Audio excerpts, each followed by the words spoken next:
Becky. And I'm Lindsay, and we're back talking about something, well, we're passionate again. And it's about the power of storytelling. We do it every day in the creative industry, whether it be through a song, a piece of acting, a piece of dance. We're making a connection with our audience, and we're telling a story, or we're exploring something, or expressing something. But have you ever thought that perhaps your business needs that? That your business needs creativity in this way? So today's all about looking at why your business needs storytelling, and some tips about how we can help you bring storytelling, or some of the tools we use to tell a story through a performance, a presentation, a piece of artwork, into your business to help you as well. So yeah, sound all right? Sounds good. Yeah, we're good. So if you've got a business, at some point in your business life, you're going to have to pitch. You have to pitch at every single thing. Whether it's a networking event, whether it's meeting someone, your first little bit that you say is about your business. And it's got to sell within about 5 seconds. So a pitch is a performance. When you go to watch a performance, you need to, as an artist on stage, you've got to hook your audience within a millisecond through your body language, your gesture, your eye contact, your tone, your presence on the stage, your placement on the stage, all of these different things that we train for years and years and years to do. But your pitch is no different. No. It's exactly the same. It's about creating that hook and that connection quickly, and then keeping it and keeping people engaged. So if your pitch was a performance, you might want to use some of our performance techniques that we work with people with. So should we give them a few? Yeah, we can do that. I wouldn't say if your pitch was a performance, though. Your pitch is a performance. It's not if.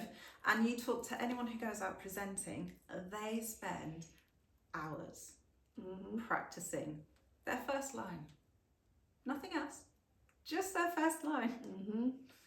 And we do it the same in performing. Yeah. So when it comes to some kind of concert event, you always make sure the start is the strongest, the end is the strongest. So you work on those two. They have to be solid. What goes in between, don't get me wrong, has to be absolutely brilliant as well. But people forget what's in the middle. They remember the start, they remember the end. And that comes across in business and marketing and sales, every single place. And if you want people to remember what you've got in the middle, then that's to do with tone, variation, different types of presentations and things to keep them engaged. So for example, if you were watching somebody sing a song, let's choose our favourite song, or whatever your favourite song is that you like, it's not the same all the way through. The start hooks you. In the middle, you kind of get some. They used to joke, didn't they? In the 80s, the boy bands used to always get up off the chairs, and it always coincided with a key change. Key change, always, every time, and I use this all the time. Yeah. Key change. We're using our boy zone now because that's what they do. Yeah. They're on their stalls. Key change comes, stand up, lights come up, everything. But at that moment, it gets everybody back in again because they've done the first bit of the song. They're hooked. They're in. Then something happens in the middle, like, oh, we're in a bit further, and then it all builds to the end. Then they get that feeling and that emotional connection at the end. So, the beginning and the middle is important, but then it's how you address not the beginning. The beginning and the end is important, get my words right. And then it's about how you add that variation and that hook in the middle to keep people with you, to keep them going with where you're going to take them. So, tips then for getting that first bit right. You've got to have the hook. And I'm going to be a bit cheeky here. You can't use ChatGPT for that hook. No. Because there's one thing that AI doesn't have at the moment. Emotion. Emotion. Yeah. It has no emotion. Yeah. How do you make a connection with someone? Through emotion, through that authenticity, you as a person. Can't pull it through ChatGPT. No, and ChatGPT doesn't tell you where to stand on the stage, or how to stand, or where to position yourself, or where to look, or what to do with your body language. They'll give you a cool line maybe, but it's not your line. No. So once you've got the hook, once you've got your initial thing, where are you going to stand? Are you going to go stand behind a lectern? Are you going to be in the shadows? Are you going to have a piece of paper in front of you like this? Because all of those things straight away put a barrier between you and your audience. Sometimes you want it though. But you've even got to think about how you're going to walk out on stage. Mm-hmm. Because you've got that. Sometimes people will have a lectern or something there, just because of the nature of the beast and the nature of the performance that they're doing. Some people may sit down, some people may stand up. Some people may go loads of swag and blag and walk straight into the audience. They may walk in from the audience. This is where it's got to be true to you. 100%, because if you're not comfortable and it doesn't sit comfortably, straight away your audience are going to feel a little bit on edge because you're passing that on to them, and it gets amplified with lights, cameras, microphones, a stage, a platform. It all just gets amplified. So biggest tip, I suppose, is stay true to you in that hook, and in that moment, be you. Be confident in who you are. Completely. Find what it is that you need to give you that confidence to feel strong to walk out. I'm going to share the red knicker story because she's like, someone once said to me, well, we were at an event together, weren't we? We were at a networking event. We were. And the lady talked about how she always wears a big red knickers, and everyone looked. She's like, no, if I want to feel strong, I put my red pants on. And put my red pants on from underneath. Nobody else knows, but I know I feel good from my knicker layer out. And so she puts her favourite red knickers on, feeling strong and empowered under whatever it is that she's wearing. So you need to find that, and we talk about that all the time with people in their performance before they're about to go on. And there's loads of different techniques we can use, from breathing techniques, relaxation, focus techniques, that we work with all of our performers to help them get on stage, or it could be down to putting your big red knickers on. The key is it's got to work for you, and you've got to take the time to find your way of being strong in that first initial moment and that hook when you go out. So your pitch is a performance. So how are you going to prepare for it? So how do we get our students to prepare for a performance, Becky? What do we do? Do you know what the big word is here? Practice. Practice. Practice. And practicing helps all sorts of things. It helps you try different ways. So you can try things in different tones with different emotional intents, whether you're standing, whether you're sitting, whether you're using loads of excitement, whether you're being really loud or just really quiet. Depends. And you can play. You can record yourself. You can see which versions you like. And this was about to say, don't practice on your own like this, sat down really quiet on your own. Sometimes you need that for it to go in, but you've got to practice in lots of different ways to get the feedback and to know what works. Completely. As well.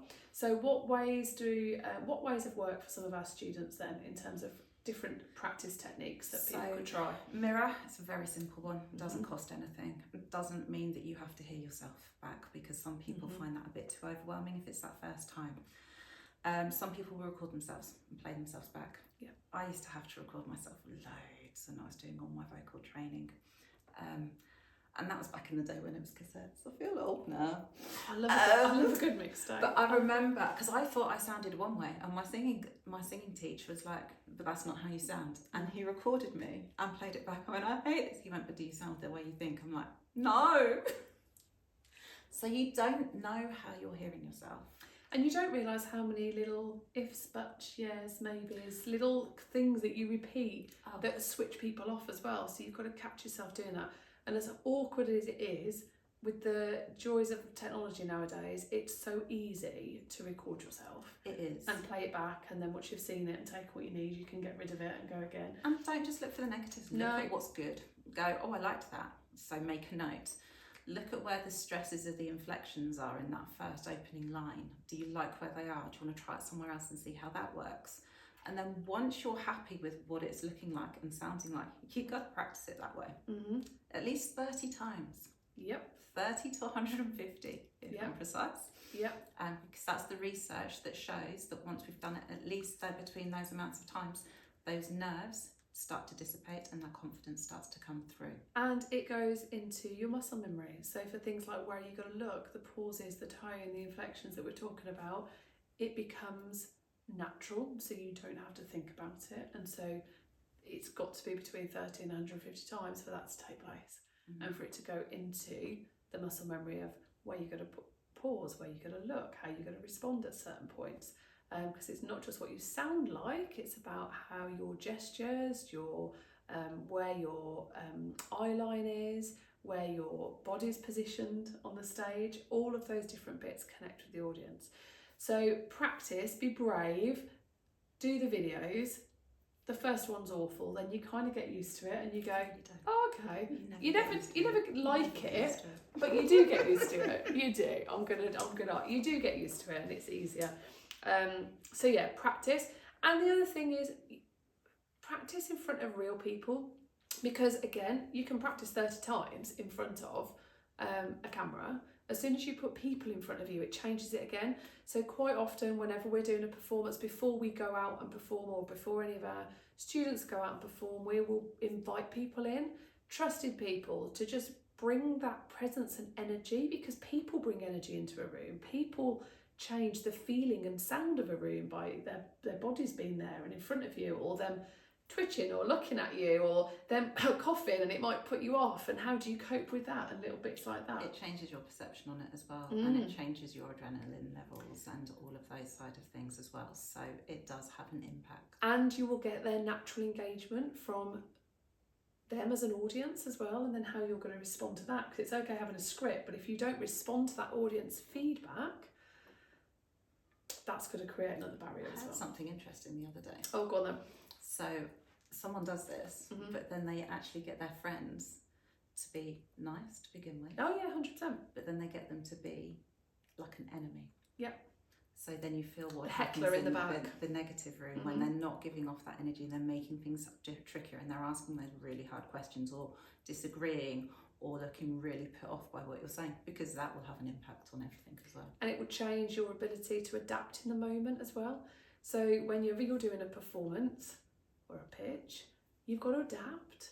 What you've practiced won't work all the time, because you're going to need to change it for the environment that you're in. The environment will be different, which will impact how you are and how you react as a body, physically and everything, and mentally. The people in the audience will change, which will then mean that your audience is different every time. So no two performances will be the same, just already because of two reasons. You as a person will not be the same at each performance. You can practice everything again and again and again leading up to it and be really confident. You could have a really bad night of sleep, or be in a car crash, or you could just wake up feeling a little bit under the weather, or whatever.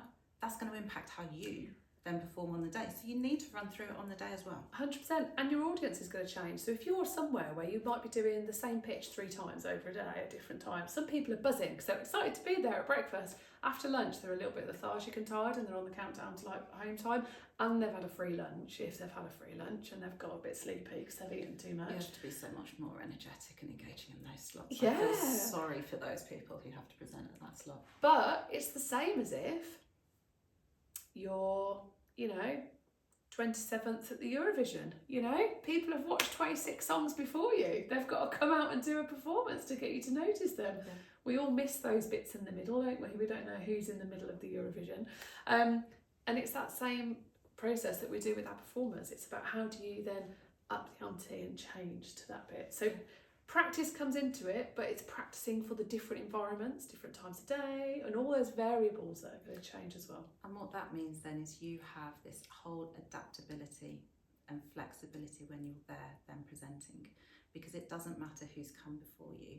You can then figure out how you're going to react and how you're going to present, so it doesn't overshadow someone else, if that's the kind of person that you are. So you don't want to overshadow someone else, or completely knock them out of the water if that's what you're after, or keep that energy in the room. It's going to give you that flexibility to become and to try and do everything to manage what has come on which you may not be aware of. And by doing all of these things, it's ultimately going to allow you to tell your story. And when you tell your story and you get a connection with somebody, well, then the fun really happens, because people want to know more. People want to know what the next bit is. So then they'll come find your book. Then they'll follow you and listen to your podcast. Then they'll follow your social medias. Then they'll look at your blogs. And they're hooked because you've hooked them on that first meeting, in that pitch, in that performance. You've hooked them, and they want to be part of the rest of the story, and they want to find out where it goes as you evolve, and they're on board, for part of the journey. Like we are when we hear that song for the first time that gets us, when one of those music streaming channels suggests artists you might be into, you go, oh yeah, and then you go and you want to follow more. It's exactly the same. So yeah, your business needs storytelling, and the arts innately in everything they do tell a story and communicate. So yeah, we can give loads and loads and loads more tips, but we're going to kind of bore you senseless if we go on, because I reckon it could go on for hours. But yeah, think about it a different way. Think about, how does your business tell a story, and what tools do you need, and what support do you need, and what training do you need to enable you to be able to tell that story? Because there's a difference to having the knowledge and then being able to put it into practice.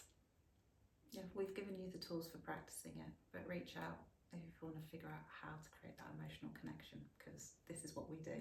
100%. Day in, day out. Day in, day out with people that we meet. So yeah, emotional connection, storytelling, and then the rest is quite exciting to see where it goes. So yeah, till next time, have fun practicing.